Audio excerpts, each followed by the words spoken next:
കാസർഗോഡ് ജില്ലയിലെ മഞ്ചേശ്വരത്ത് സ്വന്തം മകളെ പിതാവ് കഴുത്തറുത്ത് കൊലപ്പെടുത്തിയ വാർത്തയുടെ നടുക്കത്തിലാണ് നാടിന്നും.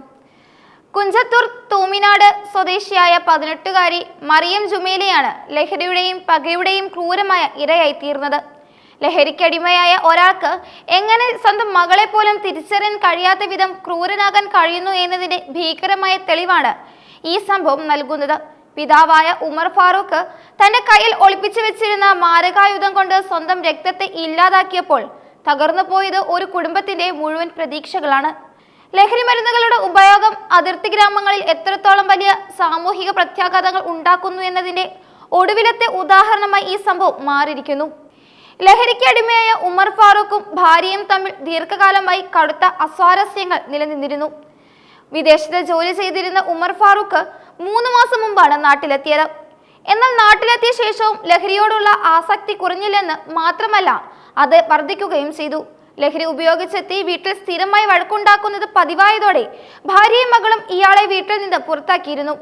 വിവാഹമോചനം എന്ന കടുത്ത തീരുമാനത്തിലേക്ക് വരെ ആ കുടുംബം എത്തിയിരുന്നു. എന്നാൽ ഈ ശത്രുതയും പകയുമാണ് ഒടുവിലത്തെ വലിയൊരു കൊലപാതകത്തിൽ കലാശിച്ചത്. ഭാര്യയുടെയും മകളുടെയും പേരിൽ ഉണ്ടായിരുന്ന വസ്തുവകകളുടെ രേഖകൾ തന്റെ ഉടമസ്ഥതയിലാക്കാനുള്ള ഉമർ ഫാറൂഖിന്റെ ആഗ്രഹമാണ് തർക്കങ്ങളുടെ പ്രധാന ഉറവിടം. രേഖകൾ തിരികെ നൽകാമെന്നും സ്ഥലം സംബന്ധിച്ച കാര്യങ്ങൾ സംസാരിക്കാമെന്നും പറഞ്ഞ് വിശ്വസിപ്പിച്ചാണ് ഇയാൾ വൈകുന്നേരത്തോടെ വീട്ടിലെത്തിയ ഉമർ ഫാറൂഖ് ഭാര്യയുമായി വീണ്ടും തർക്കത്തിൽ ഏർപ്പെടുകയായിരുന്നു.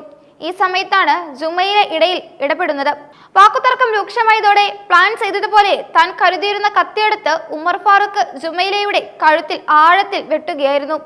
യാതൊരു പ്രകോപനവുമില്ലാതെ പിതാവിൽ നിന്നുണ്ടായ ഈ ആക്രമണത്തിൽ പതറിപ്പോയ ജുമൈലയുടെ നിലവിളി കേട്ടാണ് അയൽവാസികൾ ഓടിയെത്തിയത്. എന്നാൽ അവർ എത്തുമ്പോഴേക്കും ജുമൈല രക്തത്തിൽ കുളിച്ച നിലയിലായിരുന്നു. ഉടൻ തന്നെ മംഗളൂരുവിലെ സ്വകാര്യ ആശുപത്രിയിൽ എത്തിച്ചെങ്കിലും ജീവൻ രക്ഷിക്കാനായില്ല.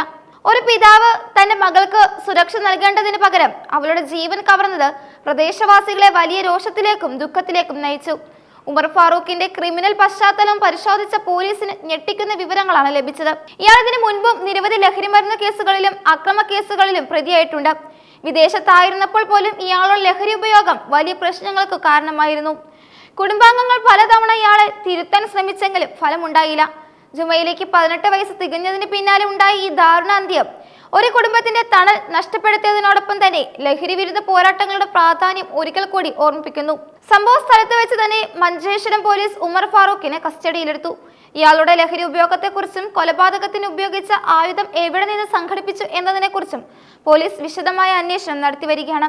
ഈ സംഭവം കേസിലെ അതിർത്തി പ്രദേശങ്ങളിൽ ലഹരി മാഫിയകൾ എത്രത്തോളം വേരാടിയിട്ടുണ്ട് എന്നതിന്റെ തെളിവാണ്. ലഹരി മരുന്നുകൾ മനുഷ്യന്റെ വിവേചന ബുദ്ധിയെ പാടെ തകർക്കുമെന്നും അത് സ്വന്തം കുടുംബാംഗങ്ങളെ പോലും ശത്രുക്കളായി കാണാൻ പ്രേരിപ്പിക്കുമെന്നും ഈ കേസ് വ്യക്തമാക്കുന്നു. ജുമൈലയുടെ മൃതദേഹം പോസ്റ്റ്മോർട്ടത്തിനായി മാറ്റിയിരിക്കുകയാണ്. വിദേശത്ത് നിന്ന് മടങ്ങിയെത്തി വെറും 3 മാസത്തിനുള്ളിൽ ഇത്രയും ക്രൂരമായ ഒരു കൊലപാതകം ആസൂത്രണം ചെയ്തതിന് പിന്നിൽ മറ്റാരുടെയെങ്കിലും സഹായമുണ്ടോ എന്നും പോലീസ് പരിശോധിക്കുന്നുണ്ട്. കുടുംബത്തിലെ തർക്കങ്ങൾ പരിഹരിക്കാൻ ബന്ധുക്കൾ ശ്രമിച്ചിരുന്നെങ്കിലും ഉമർ ഫാറൂഖിന്റെ അക്രമ സ്വഭാവം കാരണം ആരും അതിന് മുതിർന്നിരുന്നില്ല. സ്വന്തം മകളെ കൊലപ്പെടുത്തിയ ഉമർ ഫാറൂഖിന് അർഹമായ ശിക്ഷ തന്നെ നൽകണമെന്നാണ് നാട്ടുകാരുടെ ഏകകണ്ഠമായ ആവശ്യം.